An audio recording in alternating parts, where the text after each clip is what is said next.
নমস্কাৰ সকলোকে স্বাগতম জনাইছোঁ এছএমইজ স্কুল নামৰ এই চেনেলটিলৈ। আমি সাম্প্ৰতিক কালৰ বিশ্ব ৰাজনীতি কিতাপখনৰ দুটা চেপ্টাৰ অলৰেডি কমপ্লিট কৰিলোঁ। আজি আমি আৰম্ভ কৰিম তৃতীয় অধ্যায়টো আৰু তাৰ নাম হৈছে বিশ্ব ৰাজনীতিত আমেৰিকা যুক্তৰাষ্ট্ৰৰ আধিপত্য। বিশ্ব ৰাজনীতিত আমেৰিকা যুক্তৰাষ্ট্ৰৰ আধিপত্য। আমি ৰাছিয়াৰ মানে সোভিয়েট সংঘৰ বিষয়ে পঢ়িলোঁ আৰু সোভিয়েট সংঘৰ লগত আমেৰিকা যুক্তৰাষ্ট্ৰৰ যি কোল্ড ৱাৰ আছিল, কোল্ড ৱাৰৰ বিষয়ে পঢ়িলোঁ। কোল্ড ৱাৰক কি শীতল যুদ্ধ তাৰ বিষয়ে পঢ়িলোঁ। তাৰপিছত আমি গম পালোঁ যে শীতল যুদ্ধ শেষ হ'ল 1991 চনত, যেতিয়া কি হ'ল ৰাছিয়াৰ সোভিয়েট সংঘৰ যেতিয়া পতন হ'ল, তেতিয়া কি হ'ল এই শীতল যুদ্ধৰ সমাপ্তি ঘটিল। আৰু শীতল যুদ্ধৰ কালছোৱা কি আছিল? আমাৰ বিশ্বখন দুটা মেৰুত বিভক্ত হৈ পৰিছিল। দুটা মহাশক্তি আছিল। প্ৰথমটো আছিল US আৰু দ্বিতীয়টো আছিল USSR, মানে United states of Soviet Russia. ঠিক আছে, দুটা মেৰুত বিভক্ত হৈ গৈছিল। সেইকাৰণে আমি কি কৈছিলোঁ? দ্বি মেৰুত বিভক্ত বুলি কৈছিলোঁ। দ্বি মেৰুত বিভক্ত অৰ্থনীতি বা ৰাজনীতি বুলি আমি পঢ়িছিলোঁ, আগৰ চেপ্টাৰটোতো পঢ়িছিলোঁ। কিন্তু কি হ'ল, যেতিয়া USSRৰ মানে ৰাছিয়াৰ পতন ঘটিল, তাৰপিছত কি হ'ল, বিশ্বত আমাৰ মাত্ৰ এটাই শক্তি মহাশক্তি ৰৈ গ'ল আৰু সেইটো হৈছে মাৰ্কিন যুক্তৰাষ্ট্ৰ বা আমেৰিকা যুক্তৰাষ্ট্ৰ, যাক আমি US বুলি কওঁ, ইউনাইটেড ষ্টেটছ অফ আমেৰিকা। আৰু কি হ'ল, তাৰপিছত আমেৰিকাই এককভাৱে কি কৰিলে, বিশ্বত আধিপত্য কৰিবলৈ ধৰিলে, আধিপত্য বিস্তাৰ কৰিবলৈ ধৰিলে। আমি আজি এই আমেৰিকা যুক্তৰাষ্ট্ৰৰ কথাই পঢ়িম, কেনেকৈ আমেৰিকা যুক্তৰাষ্ট্ৰই আধিপত্য স্থাপন কৰিলে আৰু গোটেই বিশ্বতে একক শক্তিৰূপে কি হ'ল, বিস্তাৰিত হৈ পৰিল বা আধিপত্য স্থাপন কৰিলে বা উত্থান হ'ল। ঠিক আছে, কেনেকৈ আমেৰিকা যুক্তৰাষ্ট্ৰই নিজকে আধিপত্যশীল ৰাষ্ট্ৰ হিচাপে গঢ়ি তুলিছিল। প্ৰথমতেই কিন্তু আমেৰিকা যুক্তৰাষ্ট্ৰই সোভিয়েট সংঘৰ পতনৰ পিছতে আধিপত্য বিস্তাৰৰ চেষ্টা প্ৰত্যক্ষভাৱে কৰা নাছিল, কিন্তু গোটেই বিশ্বতে আধিপত্য স্থাপন হৈছিল। কেনেকৈ, তাৰ বিষয়ে আমি মানে তাৰ প্ৰক্ৰিয়াটো, কেনেকৈ একক আধিপত্য গঢ়ি তুলিলে তাৰ প্ৰক্ৰিয়াটোৰ বিষয়ে আমি আলোচনা কৰিম এই চেপ্টাৰটোত। ইয়াত আমি পঢ়িবলৈ পাম প্ৰথম উপসাগৰীয় যুদ্ধৰ পৰা আৰম্ভ কৰি বিভিন্ন ধৰণৰ ৰাজনৈতিক অৰ্থনৈতিক কাৰ্যকলাপত মানে মাৰ্কিন যুক্তৰাষ্ট্ৰই কি কৰিছিল, আগভাগ লৈছিল আৰু তেনেকৈয়ে নিজৰ আধিপত্য স্থাপন কৰিছিল। আৰু এই প্ৰক্ৰিয়াবিলাকৰ বিষয়ে আমি বিতংভাৱে ইয়াত কি কৰিম, আলোচনা কৰিম। আৰু কেনেকৈ এক মেৰু বিশিষ্ট বিশ্ব বা ইউনিপোলাৰ হিচাপে উত্থান লাভ কৰিছিল এই মাৰ্কিন যুক্তৰাষ্ট্ৰই, তাৰ বিষয়ে আমি জানিবলৈ পাম। এতিয়া আহিছোঁ প্ৰথম উপসাগৰীয় যুদ্ধ। প্ৰথম উপসাগৰীয় যুদ্ধ কাৰ কাৰ মাজত হৈছিল আৰু কিয় হৈছিল? 1919 চনত তোমালোকে কিতাপখন উলিয়াই ল'লে তাৰ মানে ছেকেণ্ড পেজটোতে পাবা। ঠিক আছে, ছেকেণ্ড পেজটোৰ ছেকেণ্ড পেৰাগ্ৰাফতে পাবা। 1990 চনত কি হৈছিল, ইৰাকে কুৱেইটত আক্ৰমণ কৰিছিল। এইটো হৈছে ইৰাকে কুৱেইট নামৰ এখন ঠাই আছে, সেই কুৱেইট নামৰ ঠাইখনত কি কৰিছিল, আক্ৰমণ কৰিছিল। লাহে লাহে ইৰাকে কুৱেইটক দখল কৰিবলৈ আৰম্ভ কৰিছিল আৰু নিজৰ অধীনস্থ কৰি তুলিছিল। ইয়াৰ পিছৰ ছবিখন চালে তোমালোকে বুজি পাবা। চোৱা, এইখন হৈছে ইৰাক, আৰু ইৰাকে কি কৰিছিল, কুৱেইটৰ ওপৰত আক্ৰমণ কৰিছিল 1990 বা 1990 চনত। আৰু তাৰপিছত কি কৰিছিল, কুৱেইটৰ মানে অধীনস্থ কৰি তুলিছিল কুৱেইটক। ঠিক আছে, তাৰপিছত কি হ'ল, ৰাষ্ট্ৰসংঘৰ বিষয়ে আমি গম পালোঁ যে ৰাষ্ট্ৰসংঘ গঠিত হৈছিল দেশবিলাকত, বিশ্বৰ বিভিন্ন দেশৰ মাজত কি শান্তি বৰ্তাই ৰাখিবলৈ, মানে বিশ্বত যাতে শান্তি প্ৰতিষ্ঠা কৰিব পাৰে আৰু শান্তি যাতে শান্তিপূৰ্ণভাৱে গোটেই দেশবিলাকে থাকে, সেইটো কি কৰে, মেইনটেইন কৰে ৰাষ্ট্ৰসংঘই। আৰু যেতিয়া ইৰাকে এনেকুৱা ধৰণৰ মানে আক্ৰমণ কৰিলে কুৱেইটক বা নিজৰ অধীন কৰি চলিবলৈ ধৰিলে, তেতিয়া ৰাষ্ট্ৰসংঘই কি কৰিলে, এই পৰিস্থিতিটো সলভ কৰিবলৈ, এই পৰিস্থিতিটো সমাধান কৰিবলৈ নিজে কি কৰিলে, ইৰাকৰ লগত কূটনৈতিকভাৱে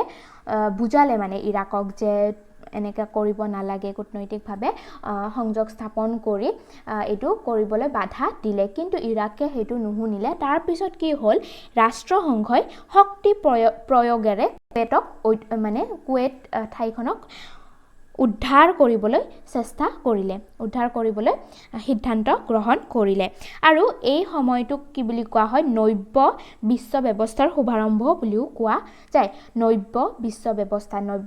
ব্যৱস্থা মানে কি, নতুন বিশ্ব ব্যৱস্থাৰ শুভাৰম্ভ বুলিও ক'ব পাৰি। আৰু এই কুৱেটক উদ্ধাৰ কৰিবলৈ, ইৰাকৰ পৰা কুৱেটক উদ্ধাৰ কৰিবলৈ যি ৰাষ্ট্ৰসংঘই এটা পদ্ধতি অৱলম্বন কৰিলে শক্তি প্ৰয়োগৰ দ্বাৰা, সেই প্ৰক্ৰিয়াটোত মাৰ্কিন যুক্তৰাষ্ট্ৰই কি কৰিছিল, ৰাষ্ট্ৰসংঘৰ হৈ আগভাগ লৈছিল। ঠিক আছে, মানে মাৰ্কিন যুক্তৰাষ্ট্ৰই কি কৰিছিল, তাক লিড কৰিছিল। ঠিক আছে, আৰু ইয়াকে কি কোৱা হয়, প্ৰথম উপসাগৰীয় যুদ্ধ বুলি কোৱা হয়, বা ফাৰ্ষ্ট গাল্ফ ৱাৰ বুলিও কোৱা হয়। কিয়, কাৰণ এইখন ইয়াতে কুৱেটটো ক'ত আছে, পাৰ্চিয়ান গল্ফৰ কাষত আছে। পাৰ্চিয়ান গল্ফৰ কাষত, এইটো পাৰ্চিয়ান গল্ফৰ কাষত থকা বাবে কি কোৱা হয়, ইয়াক ফাৰ্ষ্ট গাল্ফ ৱাৰ বুলিও কোৱা হয়। ইয়াত কি হৈছিল, 34খন দেশৰ প্ৰায় 6,60,000 সৈন্য জড়িত হৈ পৰিছিল,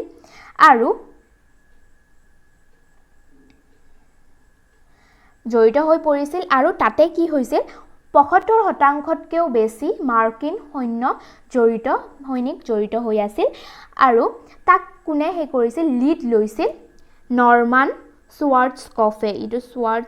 ওৱাব হ'ব হা, নৰমান শ্বাৰ্টস্কফে কি কৰিছিল, সেইটো নেতৃত্ব দিছিল। আৰু নৰমান শ্বাৰ্টস্কফ এজন কি আছিল, মাৰ্কিন যুক্তৰাষ্ট্ৰৰ ব্যক্তি আছিল বা আমেৰিকান ব্যক্তি আছিল। সেয়েহে ক'ব পাৰি যে এই গোটেই যিটো প্ৰক্ৰিয়া আছিল বা যুদ্ধ আছিল, এই যুদ্ধ কোনে নেতৃত্ব দিছিল, মাৰ্কিন যুক্তৰাষ্ট্ৰই। আৰু ইয়াত প্ৰায় 34খন দেশৰ 6,60,000তকৈও বেছি সৈনিক জড়িত হৈ পৰিছিল, আৰু তাৰে প্ৰায় 75% আছিল মাৰ্কিন সৈনিক। এই তোমালোকে ছবিবোৰ চাব পাৰিবা, এইটো হৈছে এই কুৱেট উদ্ধাৰৰ কাৰণে হোৱা প্ৰথম উপসাগৰীয় যুদ্ধ। আৰু তোমালোকে মনত ৰাখিবা, ইয়াক কি ফাৰ্ষ্ট গাল্ফ ৱাৰ বুলিও কোৱা হয়, কাৰণ কুৱেটখন গল্ফৰ কাষত, পাৰ্চিয়ান গল্ফৰ কাষত অধিষ্ঠিত। এই অভিযানটোৰ নাম, এই যিটো অভিযান কৰিছিল কুৱেটক বচাবলৈ, এই অভিযানটো বা এই যুদ্ধক কি বুলি কোৱা হয়, অপাৰেশ্যন ডেজাৰ্ট ষ্টৰ্ম বুলিও কোৱা যায়। ঠিক আছে, অপাৰেশ্যন ডেজাৰ্ট ষ্টৰ্ম বুলি কোৱা যায়। আৰু এই যুদ্ধৰ বা এই অভিযানৰ ফলাফল কি হৈছিল, ইৰাকৰ পৰাজয়। আৰু ইৰাকে এই যুদ্ধত বা এই অভিযানৰ পিছত পৰাজয় বৰণ কৰিছিল, আৰু তাৰ পিছত কুৱেটক মানে এৰি দিছিল। কুৱেটক যে নিজৰ অধীন কৰি লৈছিল, তাৰ পৰা মানে কুৱেটে কি হৈছিল, কুৱেট উদ্ধাৰ হৈছিল। আৰু এই যিটো যুদ্ধ হৈছিল, এই যুদ্ধত মাৰ্কিন যুক্তৰাষ্ট্ৰই বহুতো আধুনিক কৌশলেৰে যুদ্ধ প্ৰণালীবিলাক ব্যৱহাৰ কৰিছিল। আৰু কি হৈছিল, এই যুদ্ধক কম্পিউটাৰৰ যুদ্ধ বুলিও কিছুমানে কৈছিল, কাৰণ ইয়াত মাৰ্কিন যুক্তৰাষ্ট্ৰই স্মাৰ্ট বোমা ব্যৱহাৰ কৰিছিল। স্মাৰ্ট বোমা ব্যৱহাৰ কৰাৰ বাবে এই যুদ্ধক কি বুলি কোৱা হৈছিল, কম্পিউটাৰ যুদ্ধ বুলিও আখ্যা দিয়া হৈছিল। কাৰণ সেইটো সময়ত মানে মাৰ্কিন যুক্তৰাষ্ট্ৰই বৈজ্ঞানিকভাৱেও বহুত আগবাঢ়িছিল, আৰু বহুত উন্নত প্ৰযুক্তি আৰু কাৰিকৰী কৌশলৰ দ্বাৰা এই যুদ্ধ চলাই নিছিল। তেওঁলোকৰ সামৰিক ব্যৱস্থা যে বহুত উন্নত, তাক প্ৰকাশ কৰিছিল এই যুদ্ধৰ দ্বাৰা মাৰ্কিন যুক্তৰাষ্ট্ৰই। আৰু বিশ্বৰ বেলেগ দেশবিলাকে বুজি পাইছিল যে মাৰ্কিন যুক্তৰাষ্ট্ৰৰ লগত যুদ্ধ কৰাটো মানে কি হৈছে, এতিয়া অসম্ভৱ যেন হৈ উঠিছে, কাৰণ মাৰ্কিন যুক্তৰাষ্ট্ৰই সামৰিকভাৱে বহুত উন্নত হৈ পৰিছে বা উন্নত কৌশল কি কৰিছে, ডেভেলপ কৰিছে। ঠিক আছে, আমি গম পালোঁ প্ৰথম উপসাগৰীয় যুদ্ধৰ বিষয়ে। তাৰপিছত আমি আহোঁ অকণমান এতিয়া ৰাজনীতিৰ ফালে আমেৰিকা যুক্তৰাষ্ট্ৰৰ ৰাজনীতিৰ ফালে এই যে প্ৰথম উপসাগৰীয় যুদ্ধ হৈছিল সেই যুদ্ধৰ সময়ত জৰ্জ বুশ আছিল আমেৰিকা যুক্তৰাষ্ট্ৰৰ ৰাষ্ট্ৰপতি ঠিক আছে তাৰ পিছত 1992 চনত আৰু এইবিলাক এই উদ্ধাৰ হৈছিল 1991 চনত 1990-91 চনত হৈছিল ঠিক আছে আৰু তাৰ পিছত 1992 চনত যেটো নিৰ্বাচন হৈছিল আমেৰিকা যুক্তৰাষ্ট্ৰৰ তাত ক্লিন্টন জয়ী হৈছিল জৰ্জ বুছক হৰুৱাই ঠিক আছে আৰু এই ক্লিন্টনৰ ফুল নাম কি আছিল উইলিয়াম জেফাৰসন বিল ক্লিন্টন আছিল আৰু তেওঁ জৰ্জ বুছক হৰুৱাই ডেমক্ৰেটিক দলৰ পৰা 1992 চনত মাৰ্কিন যুক্তৰাষ্ট্ৰৰ ৰাষ্ট্ৰপতি হৈছিল আৰু 1996 চনত আকৌ এবাৰ তেওঁ এই ৰাষ্ট্ৰপতি পদত আকৌ এবাৰ জয়ী হৈছিল মানে তেওঁ একেৰাহে 8 বছৰ মাৰ্কিন যুক্তৰাষ্ট্ৰৰ ৰাষ্ট্ৰপতি হিচাপে অধিষ্ঠিত হৈ আছিল তেওঁ তাৰ মানে দুটা কাৰ্যকাল পাইছিল মাৰ্কিন যুক্তৰাষ্ট্ৰত আৰু তেওঁৰ সময়ত তেওঁ যেতিয়া ৰাজত্ব কৰি আছিল বা তেওঁ যেতিয়া ৰাষ্ট্ৰপতি হৈ আছিল মাৰ্কিন যুক্তৰাষ্ট্ৰৰ তেতিয়া তেওঁ দেশৰ আভ্যন্তৰীণ সমস্যাবিলাক সমাধানৰ ক্ষেত্ৰত বহুত গুৰুত্ব দিছিল আৰু তাৰ উপৰিও মাৰ্কিন যুক্তৰাষ্ট্ৰৰ যিবিলাক বৈদেশিক নীতি আছে মানে বেলেগ বেলেগ দেশৰ লগত যিবিলাক ৰিলেশ্যন আছে সেইবিলাকৰ ওপৰতো কি কৰিছিল পৰিৱৰ্তন আনা দেখা গৈছিল কাৰণ আগতে কি হৈছিল মাৰ্কিন যুক্তৰাষ্ট্ৰৰ বিভিন্ন ধৰণৰ সামৰিক অভিযানত যুক্ত হৈ পৰিছিল যদি বেলেগ বেলেগ দেশৰ কাবাৰ কাজিয়া লাগি আছে তাতে মাজত গৈ যুদ্ধত মানে নিজে হস্তক্ষেপ কৰিছিল কিন্তু এইবিলাক বিভিন্ন ধৰণৰ বৈদেশিক নীতিৰ ওপৰত বিভিন্ন পৰিৱৰ্তন আনিছিল ক্লিন্টনে বিল ক্লিন্টনে ঠিক আছে তাৰ পিছত আৰু তেওঁলোকৰ দেশখন উন্নত কৰিবলৈ তেওঁলোকৰ ৰাজনীতিত বিভিন্ন ধৰণৰ পৰিৱৰ্তন আনিছিল আৰু আগতে কি দেখা গৈছিল অনমনীয় ৰাজনীতি দেখা গৈছিল মানে হাৰ্ড পলিটিক্স দেখা গৈছিল তাতে বিভিন্ন ধৰণৰ মানে কি বুলি কয় অনমনীয় মানে বিভিন্ন ধৰণৰ সামৰিক শক্তি এইবিলাক বহুত চলিছিল তো সেইবিলাক মানে ৰোধ কৰি সেইবিলাক কমাই পেলাই গণতন্ত্ৰ পাৰিস্পৰিক পৰিৱৰ্তন তথা বিশ্ব বাণিজ্যৰ দৰে নমনীয় প্ৰশ্নৰ ওপৰত প্ৰাধান্য দিয়া হৈছিল মানে এই কাজিয়া পেচাল যুদ্ধ সামৰিক অভিযান এইবিলাক বাদ দি যাতে বাণিজ্যিক ক্ষেত্ৰত উন্নয়ন কৰিব পৰা যায় তাৰ পিছত বেলেগ বেলেগ দেশৰ লগত ভাল সম্পৰ্ক গঢ়ি তুলিব পৰা যায় তাৰ পিছত গণতান্ত্ৰিকভাৱে সকলো কাৰ্যকলাপ যাতে চলাই নিব পৰা যায় সেইবিলাক বিষয়ত বিল ক্লিন্টনে কি কৰিছিল বেছি গুৰুত্ব প্ৰদান কৰিছিল কিন্তু এই ক্লিন্টনৰ দিনতো বিভিন্ন ধৰণৰ সামৰিক অভিযানো হৈছিল কিন্তু একেবাৰে নোহোৱা বুলিও ক'ব নোৱাৰি সামৰিক মানে শক্তি প্ৰয়োগৰো কিছুমান ক্ষেত্ৰত প্ৰয়োজন হৈছিল আৰু আমেৰিকা যুক্তৰাষ্ট্ৰৰ যেতিয়া প্ৰয়োজন হৈছিল তেওঁলোকে নিজৰ সামৰিক শক্তি প্ৰয়োগৰ দ্বাৰা কি কৰিছিল নিজৰ আন্তৰ্জাতিক ৰাজনীতিত নিজৰ ক্ষমতাটো শ্ব' কৰি ৰাখিছিল তাৰ মানে নিজৰ ক্ষমতাটো দেখুৱাইছিল ঠিক আছে আৰু ক্লিন্টনৰ কাৰ্যকালত হোৱা প্ৰধান দুটা ঘটনা হৈছে প্ৰথমটো হ'ল যুগোস্লাভিয়াৰ আলবেনিয়াৰ এটা জনবসতি আছে প্ৰধান জনবসতি যাক কছোভো বুলি কোৱা হয় আৰু যুগোস্লাভিয়াই কি কৰিছিল কছোভোত আক্ৰমণ চলাইছিল তোমালোকে ইয়াতে চোৱা এইখন যুগোস্লাভিয়া আৰু এই যুগোস্লাভিয়াৰ কাখৰ ইয়াত আছে আলবেনিয়া এই আলবেনিয়াৰ কছোভো হৈছে এটা গুৰুত্বপূৰ্ণ জনবসতি আৰু কি কৰিছিল যুগোস্লাভিয়া ইয়াৰ ওপৰত কি কৰিছিল কছোভোৰ ওপৰত আক্ৰমণ কৰিছিল আৰু কিমান চনত কৰিছিল 1999 চনত ঠিক আছে 1999 চনত বহুত উত্তেজনামূলক পৰিস্থিতিৰ সৃষ্টি হৈছিল যুগোস্লাভিয়া আৰু আলবেনিয়াৰ মাজত আলবেনিয়াৰ কছোভো নামৰ জনবসতিৰ ওপৰত যুগোস্লাভিয়াই কি কৰিছিল আক্ৰমণ কৰিছিল আৰু এই সময়ত এই ঘটনাত কি কৰিছিল মাৰ্কিন যুক্তৰাষ্ট্ৰই হস্তক্ষেপ কৰিছিল আৰু যেটো উত্তৰ আটলান্টিক চুক্তি সংগঠন আছে নেটো আমি নেটো পাইছিলো মনত আছে নে নাই নেটোটো আমি পঢ়িছিলো প্ৰথম চেপ্টাৰতে তোমালোকে প্ৰথম চেপ্টাৰটো ভালকে চাইছা নে নাই যদিহে তোমালোকে প্ৰথম চেপ্টাৰৰ ভিডিও বিলাক এতিয়ালৈকে চোৱা নাই তেনেহলে মই লিংক এটা ডেসক্ৰিপচনত দি দিছো তোমালোকে চাই লবা ঠিক আছে আৰু সেকেন্ড চেপ্টাৰটো পঢ়িবা আৰু এতিয়া আমি নেটোৰ কথা আহিল উত্তৰ আটলান্টিক চুক্তি সংগঠন আৰু ইয়াৰ কোন আছিল মূল নেতৃত্বত আছিল আমাৰ মাৰ্কিন যুক্তৰাষ্ট্ৰ আৰু মাৰ্কিন যুক্তৰাষ্ট্ৰই কি কৰিছিল এই নেটৰ জৰিয়তে নেটৰ অন্তৰ্ভুক্ত যেহেতু যুগোস্লাভিয়া যেহেতু নেটৰ অন্তৰ্ভুক্ত এখন দেশ আছিল হেয়েহে কি কৰিছিল মাৰ্কিন যুক্তৰাষ্ট্ৰই এই কাৰ্যকলাপত হস্তক্ষেপ কৰিছিল আৰু কৰি পেলাই কি কৰিছিল যুগোস্লাভিয়াৰ ওপৰত বোমা বৰ্ষণ আৰম্ভ কৰিছিল যুগোস্লাভিয়াৰ ওপৰত বোমা বৰ্ষণ আৰম্ভ কৰিছিল কিয় কাৰণ যুগোস্লাভিয়াই কোসোভো নামৰ জনবসতিৰ ওপৰত সামৰিক শক্তি প্ৰয়োগ কৰিছিল বা আক্ৰমণ কৰিছিল আৰু ইয়াৰ পিছত কি হ'ল যেতিয়া মাৰ্কিন যুক্তৰাষ্ট্ৰই এই হস্তক্ষেপ কৰিলে বা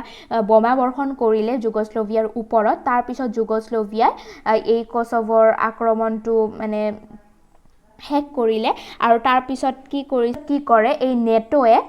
বা মাৰ্কিন যুক্তৰাষ্ট্ৰই কোসোভোত কি কৰে যেহেতু কোসোভোক বচালে ন ইয়াতে কি কৰে নিজৰ এটা সামৰিক ঘাটি স্থাপন কৰে সামৰিক ঘাটি স্থাপন কিয় কৰে দেশবিলাকে যাতে বিভিন্ন সামৰিক পৰিস্থিতিত বিভিন্ন যুদ্ধ বিগ্ৰহত তেওঁলোকে নিজৰ ঘাটিবিলাক ব্যৱহাৰ কৰিব পাৰে ঠিক আছে